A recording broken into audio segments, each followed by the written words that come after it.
நான் வந்து என்னோட சோம்பேறித்தனத்துக்கு அதை அப்படியே பண்ணிட்டு வந்துடுவேன், அவ்வளோதான். அதனால வந்து ரொம்ப நேச்சுரலாக இருக்கும். நீங்கள் பண்ணா நடிக்கிற மாதிரியே இருக்காது. நான் மனசில் பொல்லாதவன் முடிச்சதும் நல்ல வில்லன் தான். வெற்றி அப்படி ஒரு கேரக்டருக்கு கிரியேட் பண்ணதால ஒரு நல்ல வில்லன் கிரியேட் ஆயிடுச்சு. இப்போ வேட்டையனும் அப்படிதான். மோஸ்ட்லி நிலவில் என்ன காசு பண்ணதே அதுக்காக தான் நினைக்கிறாங்க. எனக்கு ரொம்ப கஷ்டப்படுத்தக்கூடாதுன்னு சொல்லி வயசாயிடுச்சுன்னு சொல்லி கொஞ்சம் கம்மி தான் கொடுத்தாங்க. ஆனாலும் அந்த மாடை பிடிக்க விட்டாங்க ஒரு நாள். சார் ஒன்றும் பண்ணாது சார், எப்படிங்க சார் சொல்லி நீ உனக்கு தெரியும். செந்திலோட பிளே நெக்ஸ்ட் என்ன இருக்கும்னு நீங்க நினைக்கிறீங்க? தெரியல. ஃபர்ஸ்ட் ஒரு ஐடியா இருந்தது. மோஸ்ட்லி அது பண்றது டவுட் தான் நினைக்கிறேன். செந்தில் கம் பேக் அந்த மாதிரி ஒரு ஐடியா. ஸோ கம்யூனிசம், சோஷியலிசம் இது எல்லாமே நம்ம விட்டு வந்த ஐடியாலஜினால ரிலேட் பண்ணிக்க முடிஞ்சது. வெற்றியா தான் சொல்லிட்டு இருந்தாரு. இப்ப நடிச்ச ரோல்லையே வந்து ரொம்ப கன்வின்சிங்கா இருக்கு இந்த ரோல். வணக்கம் கிஷோர் அவர்களே, வெல்கம் டு சினிமா எக்ஸ்பிரஸ். எப்படி இருக்கீங்க? நல்லா இருக்கேன். தேங்க்யூ. ஸோ இப்போ உங்க இன்டர்வியூ ப்ரிப்பேர் பண்றதுக்காக உங்க பழைய இன்டர்வியூஸ்லாம் பார்த்துட்டு இருந்தேன் யூடியூப்ல. அண்ட் நீங்க நிறைய ஆக்சுவலி இன்டர்வியூஸ்லாம் கொடுத்தது இல்லை, கொடுத்தாலுமே வந்து ரொம்ப கம்மியா மெஷர்டா தான் பேசியிருக்கீங்க. ஏன் அப்படி உங்களுக்கு இன்டர்வியூஸ்லாம் ஒத்துக்காதா? இன்டர்வியூ பண்றது இன்டர்வியூ பண்றவங்க மேல தானே இருக்கும். அதுல ஏன் தப்பு கிடையாது. இல்ல தப்பா சொல்ல, லைக் உங்களுக்கு இந்த இன்டர்வியூ ப்ராசஸே வந்து கொஞ்சம் டீடியஸா இருக்கிற மாதிரி. ஆமா, இல்ல நான் சும்மா சொன்னதான். நான் வந்து ரொம்ப ஒண்ணும் இருக்காது, பேசுறதுக்கு என்ன இருக்கும், பேசுறதே பேசணும். சினிமா பத்தினா அதுவும் கூட அதான் என்னன்னா ஒரு தேங்க்ஸ் கிவிங் மாதிரி இருக்கும், இல்ல ஒருத்தர் இன்னொருத்தர் புகழ்றதுக்காக சொல்ற மாதிரி இருக்கும். இப்படியே முடிஞ்சிடும், ஒரு ஸ்பீச் மாதிரி ஆயிடும்ல. நேச்சுரலான ஒரு கான்வர்சேஷன் உண்டாக்கி விட்டா நீங்க தட்ஸ் வை ஐ செட் உங்க மேல தான் டிபெண்ட் ஆயிருக்கும். ரெஸ்பான்சிபிலிட்டி. சரி, right sir. 2024 is a big year for you. ஏன்னா ஃபர்ஸ்ட் படம் உங்களுக்கு 2004 வந்து கண்டின்ற கன்னடா படம் இல்லைங்களா? ஸோ 20 வருஷம் இந்த கெரியர்ல இருந்திருக்கீங்க. அண்ட் ஃபர்ஸ்ட் படமே வந்து state award for best supporting actor வாங்கணும். அவார்டு எல்லாம் கொடுக்க மாட்டாங்கல்ல, வாங்கணும். ஸோ அதுக்கப்புறம் போதும் ஆயிடுச்சு. அதுக்கப்புறம் எந்த அவார்டும் வரல, வாங்கவும் இல்லை. பட் இருந்தாலும் ஃபர்ஸ்ட் படம் இல்லையா? ஸோ அது கொஞ்சம் எஃபர்ட் போட்டு வாங்கணும். which is not the right way to get awards. But இந்த 20 வருஷ ஆக்டிங் கெரியர்ல வந்து நீங்க கத்துக்கிட்ட முக்கியமான ஒரு ஆக்டிங் லெசன் அப்படின்னா என்ன சொல்வீங்க? இன்னும் தெரியாது எனக்கு. தெரியாது. ஆக்டிங் வராது, எனக்கு ஆக்டிங் வராதுங்கிறது எனக்கு தெரிஞ்சு போச்சு. ஸோ இதுக்குள்ள என்ன பண்ண முடியும் அதை பண்றேன் நான், அவ்வளவுதான். ஏன் அப்படி நினைக்கிறீங்க? ஆக்டிங் இல்ல வராது, எனக்கு வரல. நான் பார்த்திருக்கேன் நிறைய actors who contribute a lot. So ஒரு கேரக்டர்னா அவங்க ஒர்க் பண்ணுவாங்க, அதை வச்சு. ஸோ அதை வச்சு ஒர்க் பண்ணி ஒரு டைரக்டருக்கு அவரோட ஒரு இமேஜினேஷன் இருக்கும். நான் எங்க ஒர்க் பண்றேன்னா டைரக்டரோட இமேஜினேஷன் எனக்கு சொல்லியிருப்பாரு, அதை வச்சு எவ்வளவு பண்ண முடியுமோ அதை பண்றேன். ஸோ அதை தாண்டி ஏதோ ஒன்று கொடுக்கலான்னு ட்ரை பண்றது இல்லை. அது நல்ல ஆக்டர்ஸ் பண்ணுவாங்க, நான் நல்ல ஆக்டர் கிடையாது, நான் அதெல்லாம் பண்ண மாட்டேன். சோம்பேறி வேறு தான், என்னால் முடியாது அதெல்லாம். அது பண்ணி அவருக்கு பிடிக்காம போய் எதுக்கு அவருக்கு அதெல்லாம் பிரச்சனை என்னெல்லாம் யோசிச்சுட்டு நான் சைலண்டா அவர் சொன்னது பண்ணா போதும்னு சொல்லி பண்ணிட்டு போயிடுவேன். ஸோ அதனால வந்து என்னோட லிமிடேஷன் எனக்கு ஓரளவுக்கு தெரிஞ்சிருக்கு இப்போ. ஸோ அந்த லிமிடேஷனுக்குள்ள எவ்வளோ பண்ண முடியுமோ அவ்வளோ பண்றேன். அது ஓகே, ஒர்க்கும் ஆயிட்டு இருக்கு அது. ஸோ அதனால வேலையும் கிடைச்சிட்டு இருக்கு. ஏன் வேலையை கிடைச்சிட்டு இருக்கும்போது நான் ஏன் அதை எக்ஸ்பெரிமெண்ட் பண்ணணும், அதை கெடுத்துக்கணும் வேணாம் சொல்லி அப்படியே இருக்கேன். எப்படி சொல்றீங்க? பட் அப்போ உங்களுக்கு என்ன, what is the thrill of the acting? Like உங்களுக்கு but you like performing in front of the கேமரால? not only performing in front of the camera, I want to be a part of the films. எனக்கு இப்போ ஓரளவுக்கு okay சினிமாவை பண்றேன். Cinema தவிர எனக்கு ஒரு மேஸ்ட்ரி வேலை ரொம்ப பிடிச்சிருக்கு, மேஸ்ட்ரி வேலை பண்றேன். ஸோ இது ரெண்டும் என்னோட இன்ட்ரெஸ்ட்னு இப்போ தெரிஞ்சிருக்கு. 50 வயசுக்கு வந்ததுக்கு அப்புறம் எனக்கு ஐடென்டிஃபைட் மை செல்ஃப் இந்த அளவுக்கு. ஸோ ஒரு கதை சொல்ற ஒரு ப்ராசஸ் தானே இது, அது எனக்கு ரொம்ப பிடிச்சிருக்கு. புதுசா ஜனங்களோட கதையை, ஜனங்களுக்குள்ள ஒரு சிந்தனையை உருவாக்குற, ஜனங்களுக்குள்ள ஒரு சீட் ஆஃப் தாட் போடுற ஒரு கதையை சொல்றது வந்து ரொம்ப இன்ட்ரெஸ்டிங்கா தெரியுது எனக்கு. Okay okay. Fan of the art of storytelling. I like storytelling, எனக்கு பிடிச்சது. இது அஃப்கோர்ஸ் கேட்டே ஆகணும். நேற்று விடுதலை பாட்டோட ட்ரெய்லர் வந்துருச்சு, அது நீங்க பாத்தீங்களா? முழுசா என்ன பார்க்கல. நான் ஆடியோ லான்ச்னு நினைச்சேன்னா அதுல ட்ரெய்லர் விட்டுருக்காங்கன்னு தெரியல. நேற்று நைட் ஃபுல்லா ஷூட்டிங் போச்சு. நீங்க சொல்லிட்டு இருந்தாங்க, அதை வச்சு நான் சும்மா ஏதோ நானும் கதை விட்டேன். 2-3 இன்டர்வியூல பார்க்கல, நானும் பார்த்த மாதிரி. அந்த ட்ரெய்லர் நீங்க ப்ராமினெண்டா ஃபீச்சர் ஆயிருந்தீங்க, நீங்க நிறைய வந்திருந்தீங்க அந்த ட்ரெய்லர்ல. அதனாலதான் வந்து உங்க கேரக்டர் பத்தி கேட்கலாம் அப்படின்ட்டு. ஏன்னா சோ பிகாஸ் இப்ப விஜய் சேதுபதி அவருடைய கேரக்டர் பாத்தீங்கன்னா மென்டார் மாதிரி ஃபர்ஸ்ட் பார்ட்ல காமிச்சிருப்பாங்க, வாத்தியார் அப்படின்ட்டு. ஸோ நீங்க அவருக்கே மென்டார் மாதிரி இது பண்ணியிருந்தீங்க, ப்ளே பண்ணியிருந்தீங்க அந்த கேரக்டர்ல. ஸோ அது எப்படி உங்களுக்கு வெற்றிமாறன் அவர்கள் டிஸ்கிரைப் பண்ணாங்க அந்த கேரக்டரை? ஸோ மென்டார் மாதிரி கேரக்டர்ஸே உங்களுக்கு நிறைய ஒரு கொடுக்குற மாதிரி உங்களுக்கு தெரியுதா? அப்படியெல்லாம் ஒன்றும் இல்லை, இருக்கலாம். அந்த மாதிரி ஸ்பேஸ்ல நான் ஃபிட் ஆகுறேன் இந்த கேரக்டர் என்ன அப்படின்னா அது எஃபெக்டிவா கம்யூனிகேட் ஆகுங்கிறது அவரோட விஷன்ல இருக்கும். மோஸ்ட் அதனால தான் கொடுத்துருக்காங்க நினைக்கிறேன்.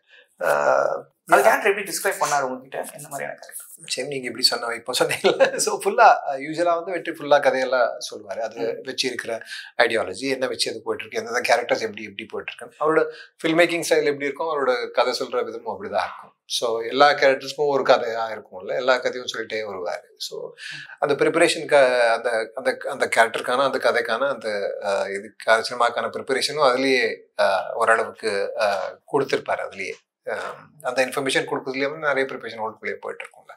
ஸோ இது வந்து பாரதிராஜா அவர்கள் ப்ளே பண்ண வேண்டிய கேரக்டர் இல்லைங்களா நீங்க ப்ளே பண்ற கேரக்டர்? எனக்கு தெரியாது இதுவா அதை ஃபர்ஸ்ட் பார்ட்ல விஜய் சேதுபதி சார் பண்ண ரோலா தெரியல, எந்த வாத்தியார் பண்றது இருந்ததுன்னு சொல்லி. பட் இதுக்கு ரியல் லைஃப் கேரக்டர்ஸ் 2-3 இன்ஸ்பயர் ஆயிருக்கு. ஸோ எங்கிருந்தோ வந்து ஒரு இடத்துல நின்று அங்கே வந்து அந்த ஜனங்களுக்காக வேலை செஞ்சவங்க, அந்த ஜனங்களுக்காக உயிர் கொடுத்தவங்க, வெறும் ஐடியாலஜிக்காக ஜனங்களுக்காக பண்ணவங்க. ஸோ அந்த மாதிரியான ஒரு கேரக்டர். நீங்க தொடர்ச்சியா நிறைய அவர் படங்களை நடிச்சதுனால கேட்கிறேன், like at this point of time அவர் கால் பண்ணார்னா is it an automatic yes or it's always like தட்னு நினைக்கிறேன்.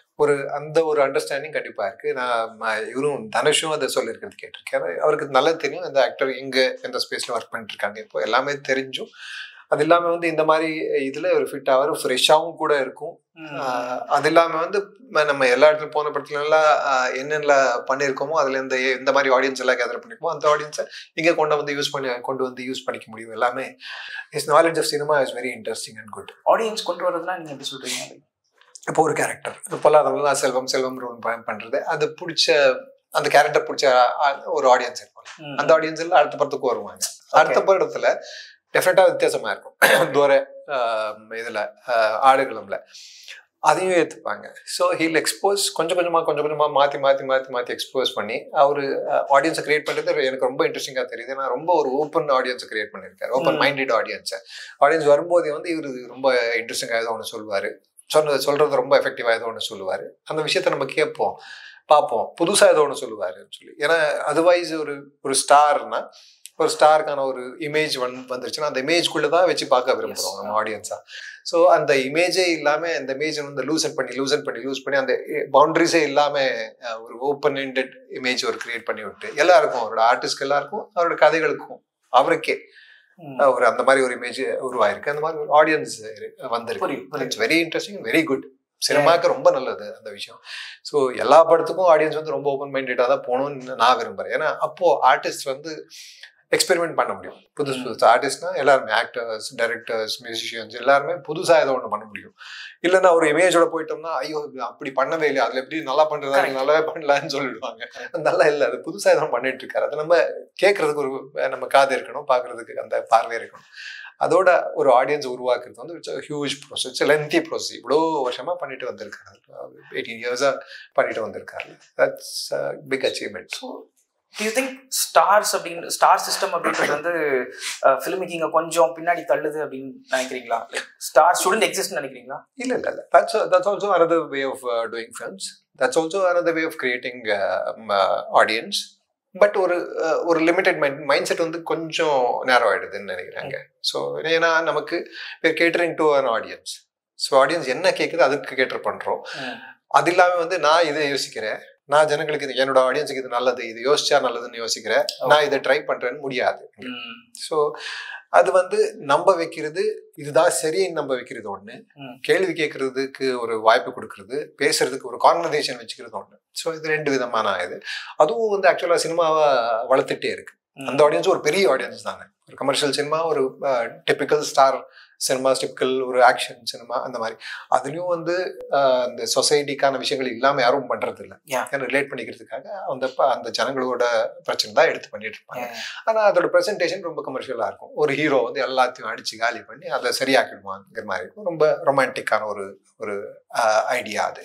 அது இல்லாம ரியலிஸ்டிக்கா இதை எப்படி நம்ம ஹேண்டில் பண்ண, ரியலிஸ்டிக்கா இதை எப்படி நம்ம எதிர்த்துலாங்கிறது வந்து இந்த மாதிரி படங்கள்ல வரும். ஸோ அப்போ உங்களுக்கு ஒரு ஒரு open minded broad minded audience தேவைப்படும். அந்த மாதிரி ஆடியன்ஸை கிரியேட் பண்றதுல வெற்றிமாறன் கான்ட்ரிபியூஷன் பிரச்சனை. நீங்க ப்ரீவியஸ் இன்டர்வியூல ஒன்று சொல்லியிருந்தீங்க, எனக்கு அது ரொம்ப பிடிச்சிருச்சு. Through cinema I'm communicating with the audience அப்படின்னு சொல்லியிருந்தீங்க. You see this as a form of communication with the audience. Cinema complete ஆகிறதே வந்து ஆடியன்ஸ் கூட போய் பேசினதுக்கு அப்புறம் தான் it's communication. Only then it is a dialogue, இல்லைன்னா மொனோலாக் ஆயிடும். நான் எனக்கு இஷ்டத்துக்கு நான் ஏதோ பேசிட்டு போறேன், நான் கேட்டா என்ன பார்க்கலாம் என்ன இருக்கும். பட் அவங்க கிட்ட போய் சேர்ந்தாதான் அது சினிமா. இல்லைன்னா சினிமா ஒரு கம்ப்ளீட்டே ஆகாது. சினிமா கம்ப்ளீட் ஆகிறதே வந்து ஆடியன்ஸ் போய் சேர்ந்து அங்கே ஒரு நான் என்ன யோசிச்சுட்டு இருக்கேன்னு, ஒரு ஃபில்ம் மேக்கர் என்ன யோசிச்சுட்டு இருக்கானோ, ஒரு ரைட்டர் ஒரு டைரக்டர் என்ன பேசிட்டு இருக்கானோ, என்ன யோசிச்சுட்டு இருக்கானோ, அதை போய் அங்கே சேர்ந்து அங்கே ஒரு கேள்வியை உண்டாக்கி, அங்கே ஒரு சிந்தனையை உண்டாக்கி, அங்கே ஒரு யோசனையை உண்டாக்கி அது கண்டினியூ ஆகிட்டே போகும். பட் அங்கே வரைக்கும் சினிமா இருக்கும். இன்ட்ரெஸ்டிங். சரி, நெக்ஸ்ட் பேராஷூட் வருவோம். ஸோ இப்போ இதில் வந்து you are playing a father was a common man, கொஞ்சம் ஸ்ட்ரிக்டான அப்பா, பட் ஸ்டில் ஒரு ரிலேட்டபிளான அப்பா தான் நிறைய பேருக்கு. என் கேள்வி என்னன்னா, இப்போ நீங்கள் கேங்ஸ்டர்ஸ் ஆர் லைக் இந்த லார்ஜர் தன் லைஃப் பர்சனாலிட்டிஸ், அதெல்லாம் வந்து கேங்ஸ்டர்னு ஒரு ஆர்கிடைப் இருக்கும். பீப்புள் நோ, நிறைய நம்ம படிச்சிருக்கோம், லார்ஜர் தன் லைஃப் பர்சனாலிட்டிஸ் பற்றி நிறைய தெரிஞ்சிருக்கோம். பட் இந்த மாதிரி ஒரு காமன் மேன் கேரக்டர் ப்ளே பண்ணும்போது அவங்க வந்து ஜெனரிக்காகவும் இருக்கக்கூடாது, அதே சமயத்தில் கொஞ்சம் யூனிக்காகவும் இருக்கணும். ஸோ இந்த மாதிரி கேரக்டர்ஸ் வந்து காம்ப்ளெக்ஸா, how do you design these characters? இது எப்படி ப்ளே பண்ணுவீங்க? வேர் யூ டோன்ட் ஹேவ் பெரிய பெரிய ரெஃபரன்சஸ் இல்லாத கேரக்டர்ஸ், இதெல்லாம் காமன் பீப்புள். ஸோ அது எப்படி பண்ணுவீங்க? எனக்கு அதுக்கும் ஒரு ப்ராசஸ் இல்லை, இதுக்கும் ஒரு ப்ராசஸ் இல்லை. பட் ஒரு கேரக்டர் கிரியேட் பண்ணும்போது, எழுதும் போதே வந்து அந்த எழுத்துலேயே வந்து அந்த அந்த என்ன டயலாக்ஸ் பேசுகிறான், என்ன லைன்ஸ் பேசுகிறாங்க, எப்படி நடக்கிறா, என்ன வேலை பண்ணுறான், இதுலேயே வந்து ஒரு கேரக்டர் கிரியேஷனாக இருக்கும். எந்த சுச்சுவேஷனில் இருக்க, அந்த சுச்சுவேஷனில் எப்படி ரியாக்ட் பண்ணுறான், ஒரு சண்டையில் எப்படி ரியாக்ட் பண்ணுறான், ஒரு இடத்துல இன்சல்ட் ஆகுது, இன்சல்ட்டுக்கு எப்படி ரியாக்ட் பண்ணுறான், இதுலேயே ஒரு கேரக்டர் ஃபார்ம் ஆயிருக்கும். நான் வந்து என்னோட சோம்பேறித்தனத்துக்கு அதை அப்படியே பண்ணிட்டு வந்துடுவேன், அவ்வளோதான்.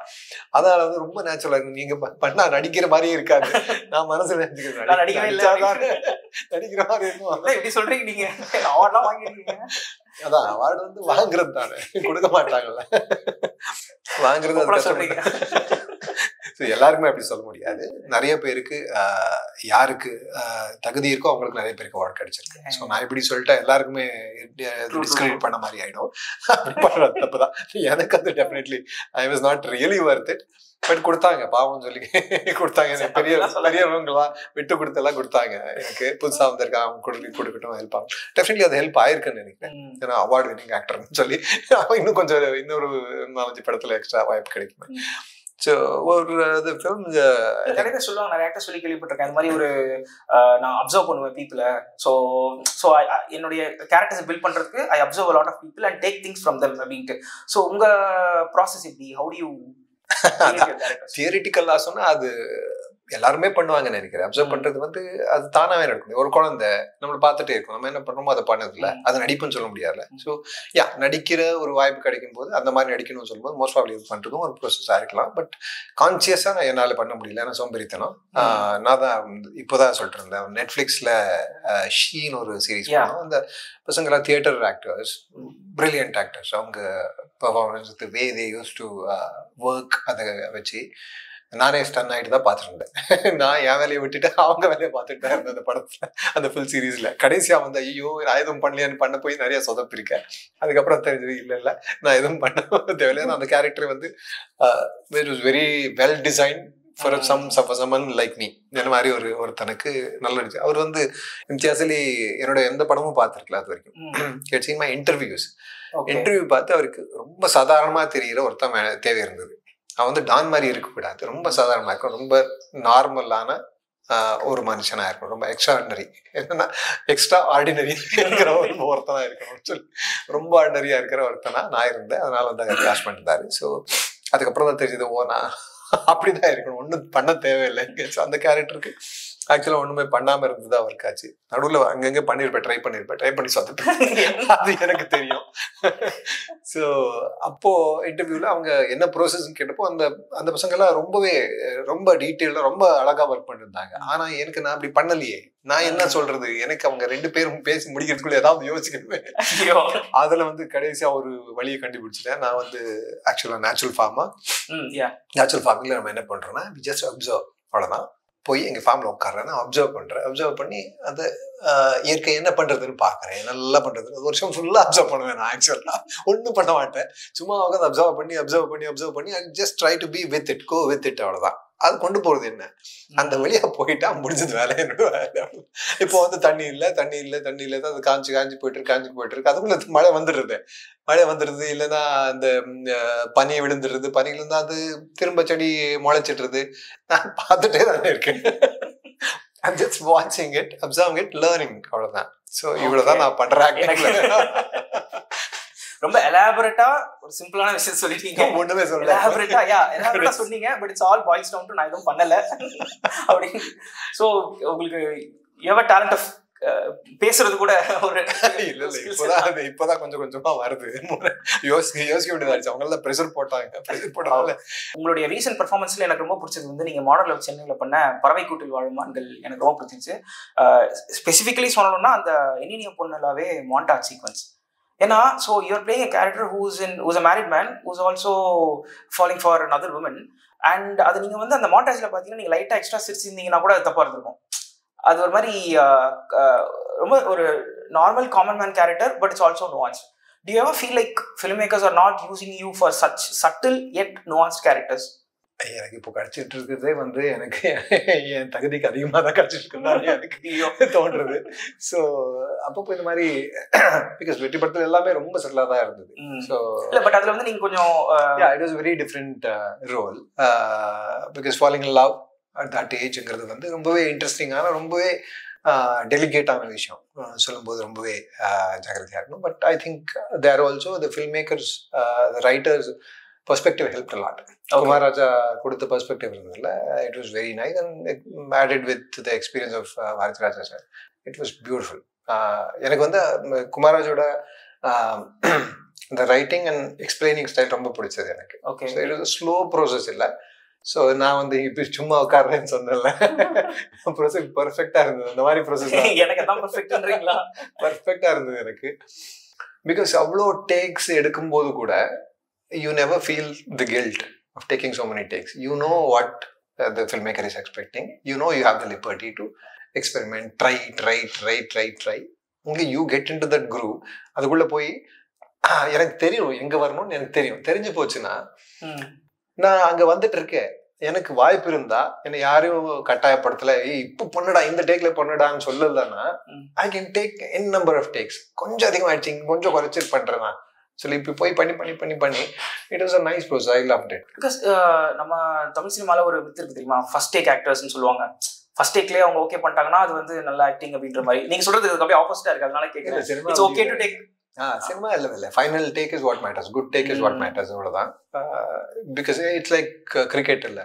ஸோ நிறைய போயிட்டே இருக்கும், நிறைய பேட் பால்ஸ் எல்லாம் விட்டுட்டே இருக்கும். குட் பால் வரும், குட் பால்ல நல்லா ஆடினா, குட் பாலையும் கரெக்டாக ஆடினா, அது இல்லைன்னா அடுத்த பால் வரும். So you have to take it. Life is also like that. இந்த சேம் ஃபிலாசபி லைஃப்லையும் வச்சுட்டோம்னா ரொம்ப நிம்மதியாக வாழலாம். சக்ஸஸ்ஃபுல்லாக இருக்கணும்னு ஒன்றும் தேவையில்லை, நிம்மதியாக வாழலாம்.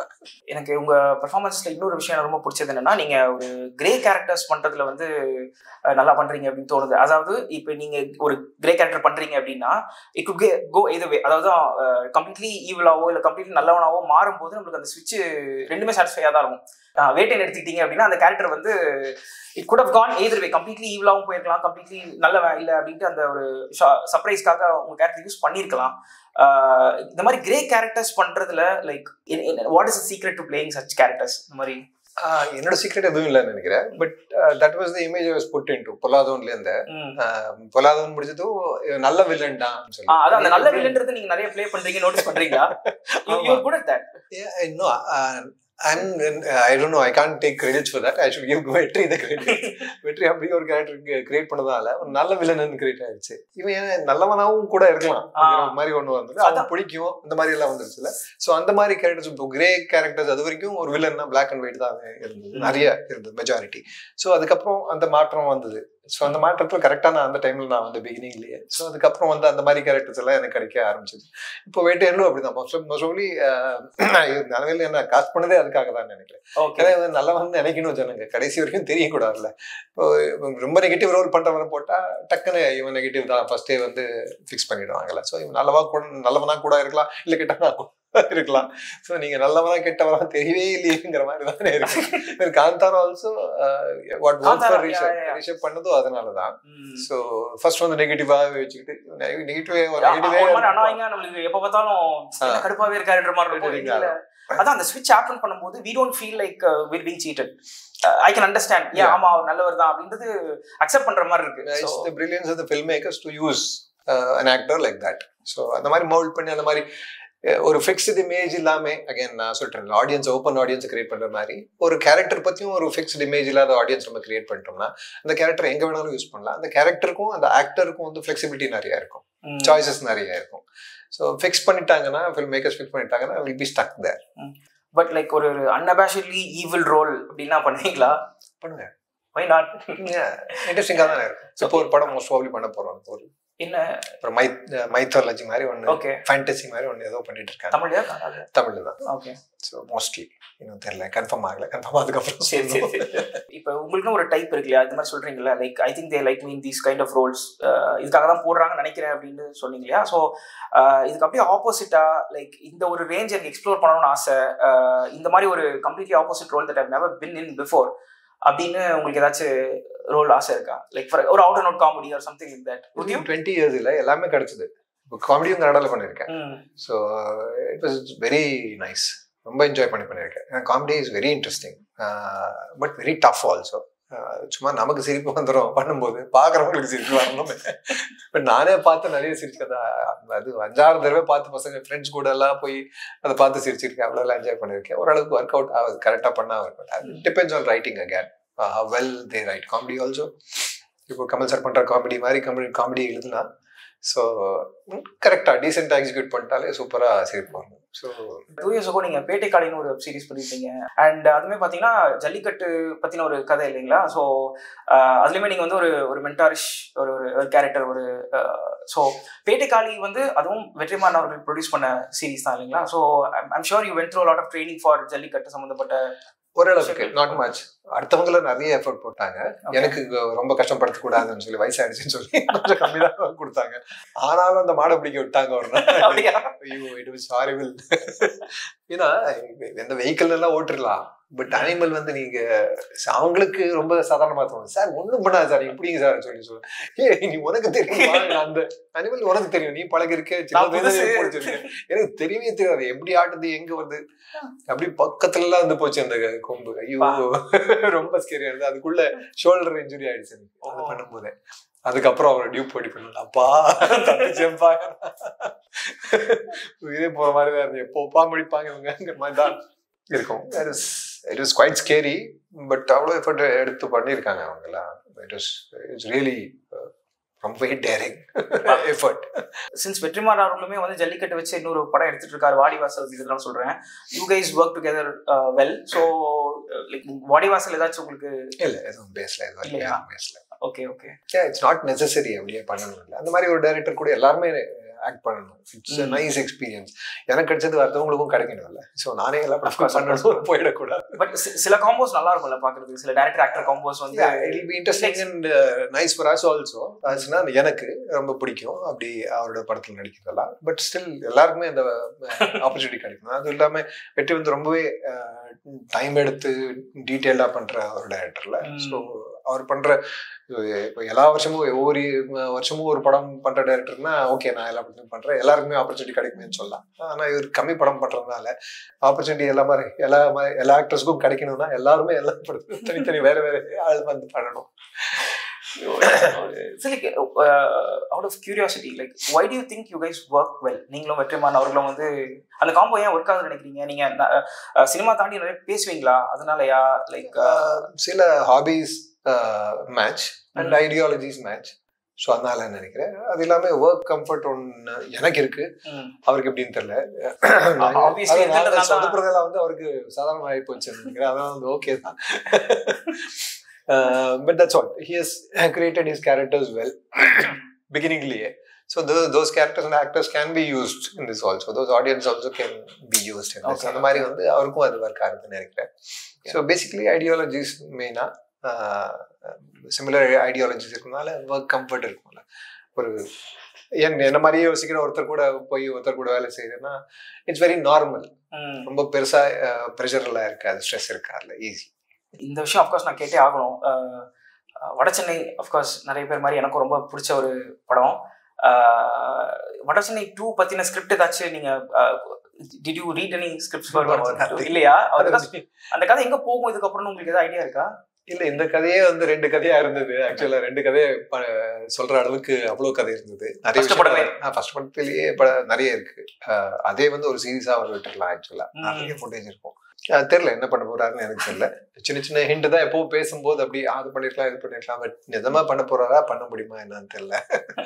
ஏன்னா இப்ப செந்தில் கேரக்டர் எடுத்துக்கிட்டீங்கன்னா அந்த கேரக்டரை வந்து கொண்டு இதுக்கப்புறம் தேவையில்லைன்னு ஒதுக்கி இருக்கலாம், முடிச்சிருக்கலாம் அந்த கேரக்டரை. பட் வீக்கெண்ட் பண்ணி வச்சிருக்காங்க அப்படின்னா செந்தில் மை கம் பேக் அப்படின்னு தானே நம்மளுக்கு தோணும். ஸோ வாட் யூ திங்க் செந்திலோட பிளே நெக்ஸ்ட் என்ன இருக்கும்னு நீங்க நினைக்கிறீங்க? தெரியல, ஃபர்ஸ்ட் ஒரு ஐடியா இருந்தது. மோஸ்ட்லி அது பண்றது டவுட் தான் நினைக்கிறேன். செந்தில் வில் கம் பேக் அந்த மாதிரி ஒரு ஐடியா அப்போ இருந்தது. அதை பண்ணும்போது இப்போ மோஸ்ட் ப்ராபப்லி தெரியல இருக்கும். அது எப்படி ப்ரீக்வல் வருதா சீக்வல் வருதா என்ன ஆகுதுன்னு தெரியல. ப்ரீக்வல்க்கும் சீரிஸ் ஒன்னு ப்ரீக்வல் பிளான் பண்ணிட்டு இருந்தாங்க ராஜன் வகைரா சொல்லிட்டு, அப்படி ஏதாவது வரலாமோ தெரியல இருக்கும். அவருக்கு எது ஒரு ஸ்டோரி டெல்லருக்கு எது இன்ட்ரெஸ்டிங்கா தெரியும்னு தெரியல. as you actually mature in life, as you age, as you grow old, so நம்மளோட இது ப்ரையாரிட்டிஸ் மாறிட்டே இருக்கும்ல. அதனால வந்து இப்போ அவர் நம்பியிருக்கிற பொலிட்டிக்கல் ஐடியாலஜிஸ் பத்தி பேசிட்டு இருக்காரு. அடுத்த பேச போறான்னு தெரியல. இப்போ இருக்கிற சூழ்நிலை அது பேசுறதும் கஷ்டமா இருக்கு. So it has to heal evolve into different thing. Same things will come out in a different way maybe. இப்போ வாடிவாசல் மூலியமா இதே வந்து பொலிட்டிக்கல் டயலாக் வந்து அதுலயும் வரும், கண்டிப்பா வரும். புரியுது. விடுதலை பார்ட் 2ல வந்து நீங்க வந்து you playing communist leader. 60s 70sல வந்து தமிழ்நாட்டில் வந்து கம்யூனிஸ்ட் ஐடியாலஜி வந்து ரொம்ப பரவலா இருந்தது. கம்யூனிஸ்ட் லீடர்ஸ் எல்லாமே வந்து அவங்க ஒரு ஆர்கிடைப் மாதிரி இருந்தாங்க. லைக் நம்ம மைண்ட்ல ஒன்று வரும், அவங்க வந்து அமைதியா இருப்பாங்க, ஸ்டோயிக்கா இருப்பாங்க, பல விஷயங்கள் எதிர்த்து பேசுவாங்க அப்படின்னு சொல்லிட்டு. ஸோ இப்போ இந்த படத்துக்கு ப்ரிப்பேர் ஆகும்போது நீங்க அந்த 60கள் 70களில் நடந்த தமிழ்நாட்டில் நடந்த விஷயங்களை பத்தியும் படிச்சீங்களா? அப்படி படிச்சு ப்ரிப்பேர் ஆனீங்களா? உங்களுக்கு என்ன ரெஃபரன்சஸ் எல்லாம் கொடுத்தாங்க அந்த கதைக்காக? வெற்றி படிச்சிருக்காரு, அதை படிச்சு அவர் சொல்லிடுவாரு உங்ககிட்ட, அவ்வளவுதானா? நம்பிக்கை இருக்கு அந்த ஐடியாலஜில. ஸோ ஓரளவுக்கு எக்ஸ்போஜர் இருக்கு. பட் இங்க இருக்கிற ஹிஸ்டரியை நான் படிக்கல. இங்க இருக்கிற கம்யூனிசம், இங்க நடந்த கம்யூனிஸ்ட் மூவ்மெண்ட் பத்தி நான் படிக்கல. அங்க இருக்கிறது ஓரளவுக்கு என்ன இருக்கும் அது மட்டும் தான் எனக்கு தெரியும். ஸோ ஐடியாலஜிக்கலி நான் நம்பின ஒரு ஐடியாலஜி தான். ஓகே. ஸோ கம்யூனிசம், சோசியலிசம் இது எல்லாமே நம்ம நம்பிட்டு வந்த ஐடியாலஜிங்கிறதுனால ரிலேட் பண்ணிக்க முடிஞ்சது. வெற்றியா தான் சொல்லிட்டு இருந்தாரு. இப்ப நடிச்ச ரோல்லயே வந்து ரொம்ப கன்வின்சிங்கா இருக்கு இந்த ரோல். நீங்க நடிச்சதுலயேவா? அவர் படங்கள் நடிச்சது. ஓ, சோ மோஸ்ட் ப்ராபபிலி அது பிகாஸ் நீங்க அந்த ஐடியாலஜி உங்களுக்கு பிடிச்ச ஐடியாலஜின்றதுனால அது அந்த கம்ஃபர்ட் தெரியுதுன்னு சொன்னாரு. Okay, nice. It should be when he says because he will be the one who would have imagined la picturize அவர் தான் பண்ணிருப்பார்ல மைண்ட்ல. சோ அந்த பிக்சருக்கு மேட்ச் ஆகுது. குட். Nice. வாழ்த்துக்கள் for your upcoming projects and thank you so much for this interview. Thank you.